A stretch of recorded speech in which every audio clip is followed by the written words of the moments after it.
Welcome to the Phone Arena review of the iPhone 3GS. Truth be told, for anyone who's used an iPhone before, there's not much to say about this new model. Pretty much all of the upgrades have happened under the hood, including a bump in processor and memory. Apple claims that everything is up to 2 times faster on the 3GS, and we don't dispute that claim. It definitely runs snappier, we experienced less hang-ups than before, and overall, the experience was much better. However, that really means the phone hasn't changed too much, and that's what we fault it for most. A few new applications have made their debut. We have voice memos, which looks fancy, but it's really just a memo recorder, as our compass. Again, a cool looking app, very functional.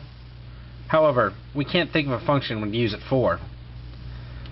It is kind of nice because in Google Maps, as we move around, the map orientates itself.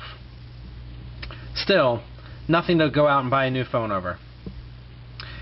If we flick the home screen to the left, we see Spotlight Search come up. Here we can search for most things on our phone. If we want to find contacts, for instance, we can find that and associated calendar events.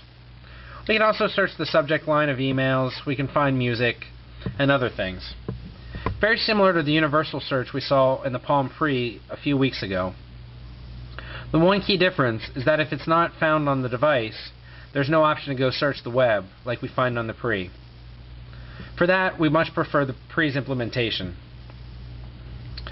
Beyond that, there's really not a whole lot more to say about the phone. The design is nearly identical to the one before. Apple claims it's more fingerprint resistant. However, we still manage to smudge it up pretty easily. It might be a touch easier to clean, but there's not much of a difference that we noticed.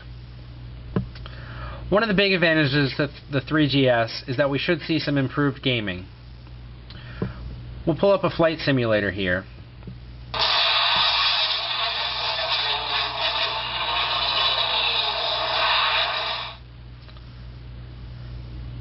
As you can see, that was just the intro video. We'll run through a quick mission, at least show you how it looks. It's got an improved 3D rendering.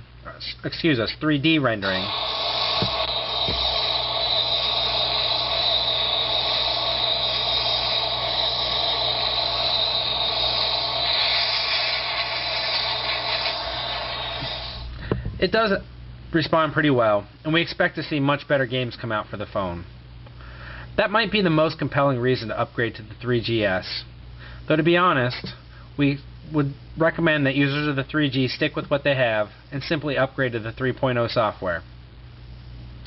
Pretty much everything available with the new software can be used on the 2G even, as well as the 3G. One of the other things that cannot be used is the new voice control. You simply press and hold the button and it'll pop up.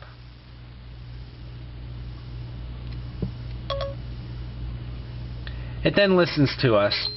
We can tell it who we want to call, either by name or number, and we can do a few music functions, like go to the next track, play an album, and the phone can tell us what's playing.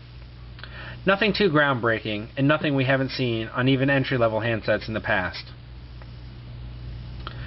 The battery life is improved, 5 hours of talk time over the 3G, and 9 hours of Wi-Fi browsing.